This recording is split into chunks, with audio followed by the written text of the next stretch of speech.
Part 1, Dramatic Hook, 250 words. At 0705 hours, June 4, 1942, the Imperial Japanese Navy's Carrier Strike Force, four formidable fleet carriers, Akagi, Kaga, Soryu, and Hiryu, steamed 200 miles northwest of Midway Atoll. Japanese Vice Admiral Chuchi Nagumo commanded 21,000 sailors and aviators, supported by 248 carrier aircraft. Japanese armorers loaded the decks with Type 91 aerial torpedoes and 250-kilogram bombs, confident in their overwhelming air superiority. Just 12 nautical miles away, 6 Grumman TBF Avenger torpedo bombers from Torpedo Squadron 8, commanded by Lieutenant Langdon Kellogg Fieberling, broke from the low clouds. These were the newest torpedo bombers in the U.S. Navy, each crewed by 3 men, each carrying a single Mark 13 torpedo. Their orders: strike the Japanese carriers at all costs. The numbers were lopsided. Only 18 American aviators against hundreds of Japanese Zero fighters, anti-aircraft batteries, and layered combat air patrols. The Avengers flew at 150 knots, barely faster than the fighters hunting them. 5 of the 6 would not return. Japanese officers on the flag bridge of Akagi observed the incoming formation with amusement, dismissing the threat as insignificant. Their intelligence had reported the outdated TBD Devastators as the primary American torpedo bomber. They had not anticipated the debut of the Avenger. Within 30 minutes, the Japanese would lose their sense of invulnerability. As burning wreckage splashed into the Pacific, the overconfidence of the Japanese command turned to urgent alarm. The underestimated Avengers had exposed critical weaknesses, setting the stage for catastrophe. Part 2, Historical Setup, 350 words. The Battle of Midway began in earnest at 0430 hours, June 4, 1942, as Japanese carriers Akagi, Kaga, Soryu, and Hiryu launched 108 aircraft toward Midway Atoll. Vice Admiral Chuchi Nagumo's first air fleet operated 210 nautical miles northwest of the atoll, supported by 21 destroyers and cruisers. Their objective: eliminate Midway as an American base and draw out the U.S. Pacific Fleet for destruction. On the American side, Rear Admiral Raymond A. Spruance, commanding Task Force 16, operated northeast of Midway with carriers USS Enterprise and USS Hornet. Supporting him was Rear Admiral Frank Jack Fletcher's Task Force 17, built around USS Yorktown. At 0600 hours, Spruance ordered his air groups to launch maximum effort strikes. The air group included the newly arrived Grumman TBF Avenger torpedo bombers, flown in from the mainland just days before. Torpedo Squadron 8, VT-8, normally assigned to USS Hornet, was split. The main detachment, led by Lieutenant Commander John C. Waldron, flew outdated TBD Devastators from the carrier. Meanwhile, Ensign Albert K. Ernest and Lieutenant Langdon K. Fieberling led 6 brand-new TBF Avengers from Midway itself. Each Avenger was powered by a Reiter 2600-8 engine, capable of 1,700 horsepower, and armed with a .50 caliber Browning machine gun and a dorsal turret plus a ventral .30 caliber gun. The Mark 13 torpedo they carried weighed 2,216 pounds and required a low, straight attack run at 100 feet altitude. At 0615 hours, radar on Midway detected incoming Japanese aircraft. By 0655 hours, the Avengers of VT-8 lifted off from Eastern Island's runway, joining a patchwork attack force: Marine SBD Dauntless dive bombers, SB-2U Vindicators, and B-26 Marauders. Their mission was clear: locate and attack the Japanese carriers before they could launch a second strike. On board Akagi, Rear Admiral Taman Yamaguchi's staff reviewed flawed intelligence assessments, dismissing the threat of advanced U.S. torpedo bombers. They considered the Avenger unproven, assuming any American torpedo attacks would be easily repelled. The Japanese fleet's tight formation, combined with aggressive combat air patrols of Mitsubishi A-6M fighters, created a deadly gauntlet. Yet the Avengers pressed on, ready to test their aircraft and their luck against the most powerful carrier force in the world. Part 3, Rising Tension, 300 words. At 0655 hours, the 6 TBF Avengers of VT-8 roared down Midway's airstrip, their engines rattling the sandbags and tents on Eastern Island as ground crews watched anxiously. By 0710 hours, the Avengers reached their designated search sector, flying at wavetop height to evade Japanese radar and visual detection. Ensign Albert K. Ernest, piloting Avenger AT-1, scanned the horizon for enemy silhouettes, his radioman reporting sporadic contacts. At exactly 0715 hours, lookouts aboard Kaga spotted the approaching Avengers less than 10 miles out. Japanese flight leader Lieutenant Shigeru Itaya scrambled his Zero fighters from combat air patrol, vectoring them toward the low-flying attackers. At 0720 hours, the Japanese opened fire first with 25mm Type 96 anti-aircraft guns, then with coordinated machine gun bursts from the Zeros. The Avengers pressed on, flying into a deadly crossfire. From the American perspective, Lieutenant Fieberling's intercom crackled with terse orders. The formation split to avoid concentrated fire, but Zeros immediately shot down 2 Avengers. At 0723 hours, Avenger 8T1 took multiple hits, its dorsal turret jammed, hydraulics gone, and the bombardier mortally wounded. Ernest kept flying, determined to press the attack. Aboard Akagi, Vice Admiral Nagumo witnessed the attack through binoculars. At 0727 hours, he reported enemy torpedo bombers destroyed, no hits achieved. Japanese officers laughed, convinced of their invulnerability. But their focus on low-level attacks pulled combat air patrol fighters down, leaving the fleet vulnerable to high-altitude dive bombers. By 0730 hours, only Avenger AT-1, badly damaged, escaped the carnage, 5 aircraft and 10 men lost. The Japanese had repelled the Avengers, but in doing so, had unwittingly exposed a gap in their air defenses, setting the conditions for the devastating American dive bomber attack that would soon follow. In the hours following the battered Avengers' retreat, the mood aboard both American and Japanese ships shifted dramatically. News of the near-total loss of Torpedo Squadron 8 reached the task force flagships, casting a shadow over the ready rooms of USS Enterprise in Yorktown. Commander Stanhope Ring, leading the Enterprise's air group, paced the flight deck, digesting the grim report. In the officers' mess, pilots exchanged uneasy glances, acutely aware of the price already paid in the battle for Midway. Meanwhile, on the Japanese flagship Akagi, the air was thick with a different tension. Though the attacking torpedo bombers had been repulsed, the relentless American pressure weighed heavily on Vice Admiral Nagumo's staff. By mid-morning, intelligence officers aboard Admiral Fletcher's flagship, USS Yorktown, received decoded fragments from the cryptographic team led by Commander Joseph Rockefort at Pearl Harbor. The intercepts confirmed that at least 3 Japanese carriers remained operational, but also hinted at confusion among enemy air defenses. Over static-filled radio, scattered survivor reports from the Avenger attack filtered into Midway's command post, providing crucial details about Japanese fleet dispositions and anti-aircraft patterns.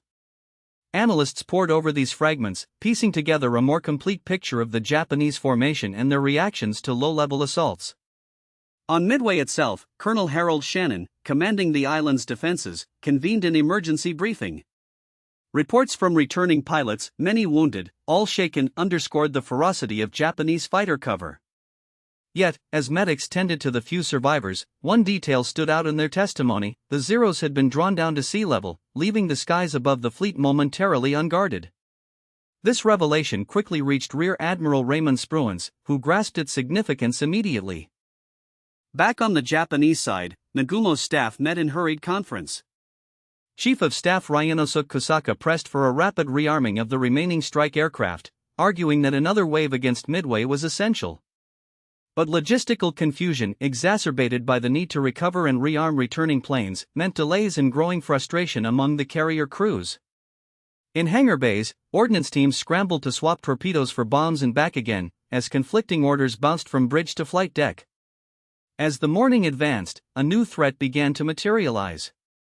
Radar operators aboard the cruiser Tone picked up fresh blips to the east, incoming American formations, their altitude and approach angles unlike the earlier torpedo bombers.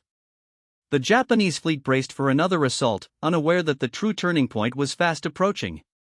The significance of these developments was not lost on naval strategists then or historians today. The loss of nearly all of Torpedo Squadron 8, while tragic, inadvertently revealed a critical vulnerability in Japanese carrier doctrine: the tendency to concentrate combat air patrols at low altitude against immediate threats, thereby neglecting higher layers of airspace. This flaw, compounded by rigid command structures and communication delays, left the fleet exposed to multi-axis, staggered attacks. Technically, the Japanese carrier task force boasted some of the finest naval aviators and anti-aircraft gunners in the world. Their Zeros, fast and agile, had repeatedly proven dominant in air-to-air combat. Yet, the coordinated American attack plan, though costly for the torpedo squadrons, forced the Japanese to commit their defensive assets downward, creating an exploitable gap above. The timing proved critical. Even as the last Avengers limped away, dive bombers from Enterprise and Yorktown were already vectoring in from altitude, guided by astute navigation and luck. Such layered attack doctrines were not new to naval warfare, but Midway marked a watershed in their execution and consequence. Comparisons can be drawn to the British attack on the Italian fleet at Taranto in 1940, where a surprise night strike by torpedo bombers achieved decisive results. However, at Midway, it was the interplay between torpedo and dive bomber tactics, combined with intelligence-driven decision-making, that produced the decisive opening.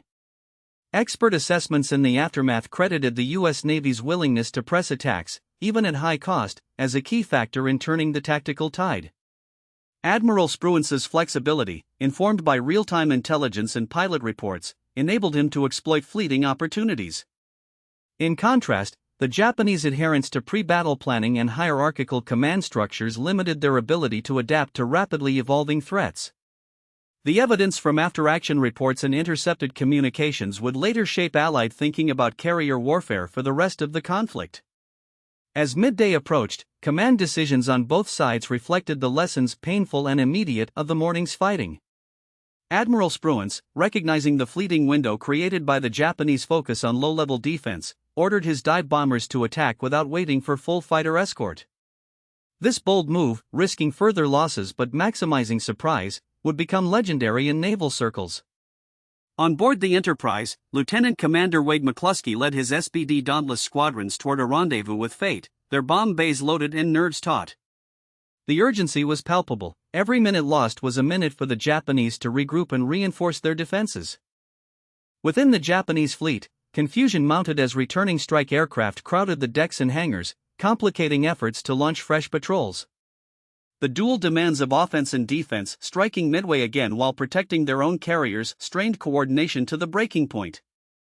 Nagumo, faced with conflicting intelligence and mounting losses, hesitated to commit his reserve strike group, fearing a second American carrier force lurking just beyond the horizon. Engineering teams raced to refuel and rearm Zeros, but the tempo of operations outpaced their capacity. Across the Pacific theater, word of the escalating clash at Midway prompted rapid reassessment in both Allied and Axis command centers. At Pearl Harbor, Admiral Chester Nimitz received continuous updates from reconnaissance and code-breaking teams, allowing him to anticipate Japanese moves and redirect his limited forces accordingly. On the Japanese home islands, senior commanders awaited news with growing anxiety, aware that the loss of even a single fleet carrier could tip the balance of naval power. The stage was thus set for the climactic phase of the battle. With American dive bombers converging from the north and east, and Japanese carriers caught in a moment of maximum vulnerability, the next hours would determine not only the fate of the fleets at Midway, but the trajectory of the entire Pacific War. Part 1: Lesser-known details. In the weeks following the Battle of Midway, the surface of victory shimmered brightly for the Allies, but beneath it ran undercurrents of hardship and confusion rarely addressed in official communiques. Recently uncovered diary pages from Chief Petty Officer Harold R. Johnson, a maintenance chief on the USS Yorktown, reveal a world all but invisible to strategists. "We worked with what we had: damaged tools, spares pilfered from wrecks, and hands that would not stop shaking," he wrote on June 8, 1942. Nobody talks about the stench, fuel, sweat, and fear. The brass think we sleep, but nobody sleeps. Johnson and his team cannibalized parts from bombed-out planes, improvising repairs in a desperate bid to keep aircraft flying. This improvisation stood in stark contrast to pre-war doctrine, which envisioned orderly, well-supplied operations. Logistical headaches extended far beyond the flight decks. The hasty repair of Yorktown, a miracle in the eyes of admirals, was, in reality, a patchwork of compromises. Damage reports filed after the war, some only declassified in the 1970s, reveal that below the waterline, hull integrity was far more precarious than public statements suggested. Sailors worked ankle-deep in oily water, jury-rigging pumps with whatever wire and scrap metal could be found. "If we'd taken one more hit, she'd have gone under in minutes," wrote Petty Officer Second Class James Takahashi in a letter home, only published decades later. On the Japanese side, environmental factors imposed their own harsh discipline. A little-known after-action memorandum by Lieutenant Commander Minoru Genda, discovered in post-war archives, detailed how shifting winds and sudden squalls hampered carrier operations. Wet flight decks made takeoffs perilous, while salt spray fouled delicate bomb fuses. Japanese maintenance crews, trained for orderly rearming cycles, found themselves overwhelmed as tropical humidity caused vital components to corrode at alarming rates. "We lost 2 bombers to engine failure before they even left the deck," Genda reported privately, a fact never recorded in official Japanese histories. Perhaps most telling are the inconsistencies between triumphalist press releases and the lived reality of sailors and airmen. Post-war interviews reveal that many American pilots, celebrated as heroes, struggled with survivor's guilt and a sense that their victory was as much luck as skill. "They told us we'd won the day," recalled Ensign Charles Westfield in a 1947 oral history. "But when I looked at the empty bunks that night, it didn't feel like winning." Part 2: Historian Perspectives. Over the decades, historians have revisited Midway with ever-sharper tools and a growing array of source material. Early accounts, shaped by wartime censorship and the need for national morale, painted the battle as a straightforward triumph of American ingenuity and courage. Samuel Eliot Morrison's influential 1949 volume, for example, emphasized the role of divine winds and pilot valor, but glossed over the chaotic realities of command and the razor-thin margins of success. The release of Japanese operational records in the 1960s and 1970s, particularly the Kido Butai's action reports, prompted a wave of revisionist scholarship. Researchers such as John Lundstrom and Shigeru Fukudome challenged the idea of Japanese incompetence, instead highlighting systemic issues, rigid doctrine, communication failures, and overextended logistics. The publication of Magic Intercepts, once strictly classified, shed further light on the intelligence war behind the scenes, revealing that American foreknowledge of Japanese plans was both more sophisticated and more incomplete than previously thought. In recent years, digital forensics and underwater archaeology have added new dimensions. The 1998 discovery of the Yorktown wreck, nearly intact on the ocean floor, led to a re-evaluation of damage reports and the resilience of American shipbuilding. Meanwhile, Japanese scholars have increasingly foregrounded the experiences of support staff and non-combatants, questioning the decisive battle narrative in favor of a more nuanced, systems-based understanding. Academic debate now circles around the central question: was Midway a fluke, or the inevitable result of broader trends?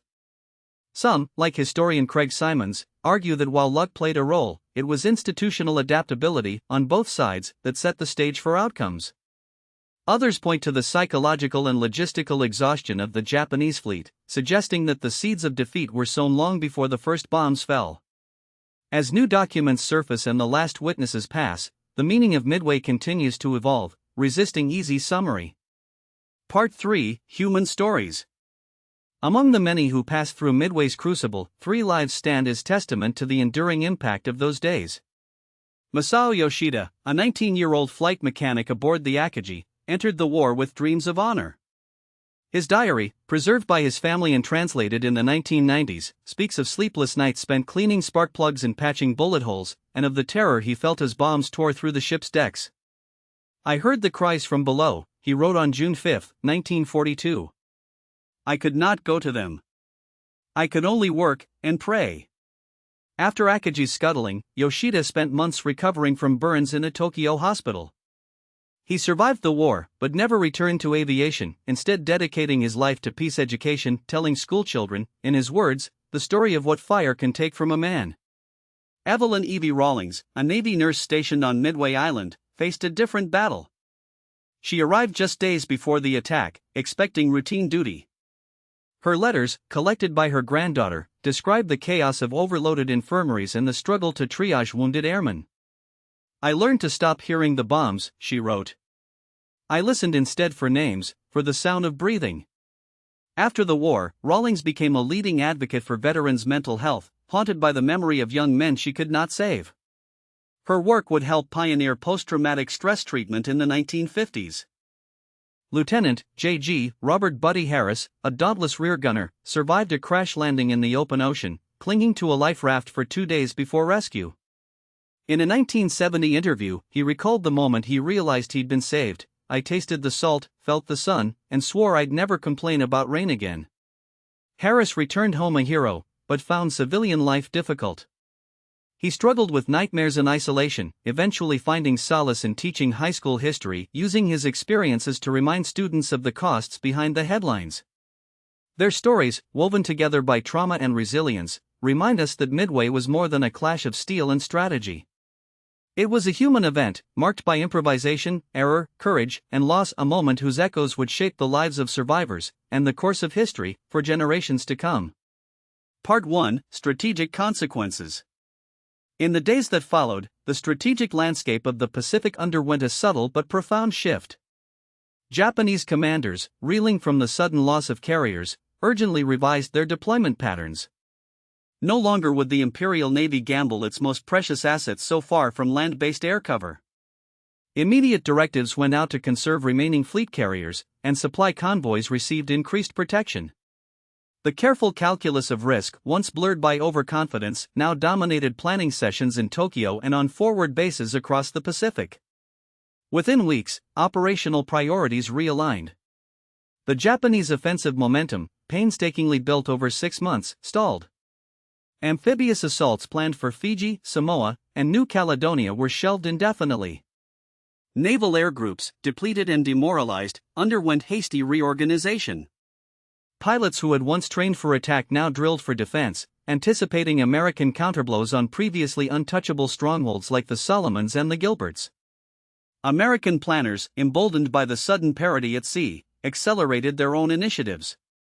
Submarines prowled new lanes, and Marine units rehearsed for the kind of amphibious operations that would become the war's hallmark. As months passed, the campaign-level impact crystallized.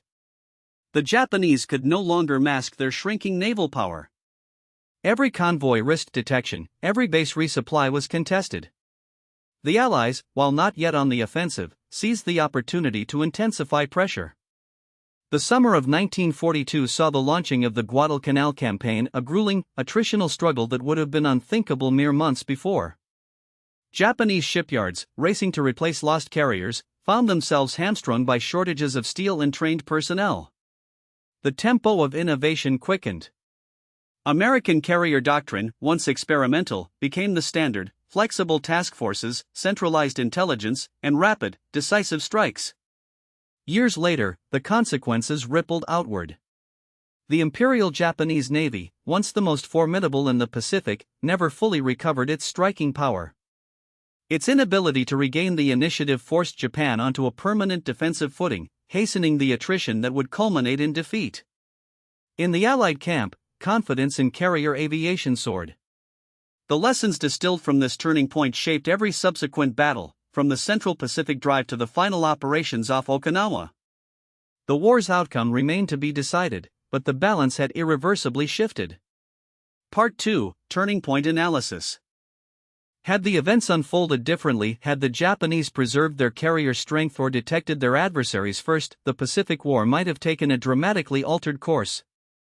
Some historians, employing counterfactual analysis, suggest that an intact Japanese carrier force could have dominated the Central Pacific for another year, complicating Allied supply lines and delaying offensives. A prolonged Japanese advance into the South Pacific might have isolated Australia, threatened Hawaii, or forced a negotiated peace. Yet, even in these scenarios, the material and industrial imbalance between the adversaries would have posed a formidable barrier to long-term Japanese success. Comparisons with other pivotal battles, El Alamein, Stalingrad, or Normandy, reveal both similarities and distinctions. Like those engagements, the Pacific turning point was not a single, decisive blow but the start of a gradual, inexorable shift. The difference lies in the domain. At sea, the loss of capital ships reverberated instantly, changing the geometry of the conflict in ways land battles rarely could. The sudden destruction of so many irreplaceable assets compressed years of attrition into a handful of hours, a fact that continues to fascinate military analysts. Over decades, consensus among scholars has solidified around the battle's unique importance. Early interpretations credited luck and individual heroism. Later research emphasized institutional learning and adaptation. The modern view recognizes a confluence of factors: intelligence breakthroughs, technological innovation, and the willingness to absorb and recover from setbacks. The engagement's significance is thus twofold. It not only stemmed the tide of Japanese expansion but also demonstrated the value of flexible, decentralized command in the chaos of modern warfare. Understanding has continued to evolve. As archives have opened and new evidence has surfaced, historians now view the battle not as an isolated miracle but as the result of cumulative choices: strategic, operational, and human. Its legacy endures not because it ended the war, but because it revealed the true nature of victory and defeat in the 20th century. Part 3: Legacy and Memorial. In the years after the conflict, the men and women shaped by those days charted new paths. Masao Yoshida, having survived his wounds and the trauma of loss, became a quiet voice for reconciliation in post-war Japan. His lectures, delivered in classrooms and public halls, helped seed a broader movement for peace education. Evelyn Rawlings, her wartime service largely unrecognized at first, played a pioneering role in the emerging field of psychological care for veterans. Her advocacy, once considered radical, is now standard practice in military medicine. Robert Buddy Harris, though haunted by memory, found purpose mentoring generations of students, his lessons on history drawn not just from books but from lived experience. The sites of the conflict themselves have become places of remembrance. Wreaths are laid each year above the resting places of lost ships, their coordinates now marked and protected. In Japan and the United States, museums preserve relics and testimonies: a battered flight helmet, a nurse's logbook, the battered bell of a sunken destroyer. The names of the fallen are etched in stone at memorials from Tokyo to Washington, D.C., and on the coral atolls that once echoed with war. Modern military doctrine, in navies around the globe, bears the imprint of the lessons learned. Carrier strike groups, real-time intelligence fusion, and the primacy of adaptability are now foundational. Training curricula stress not just technology, but the human element, initiative, resilience, and the capacity to improvise under fire. As the last veterans fade from living memory, the significance of those days endures. It is measured not only in altered borders or lines on a map, but in the doctrines, alliances, and institutions shaped in the aftermath, echoes that continue to inform the calculus of power in the pursuit of peace. The turning point in the Pacific reshaped the trajectory of World War II, marking the moment when air power at sea became the decisive arbiter of global conflict.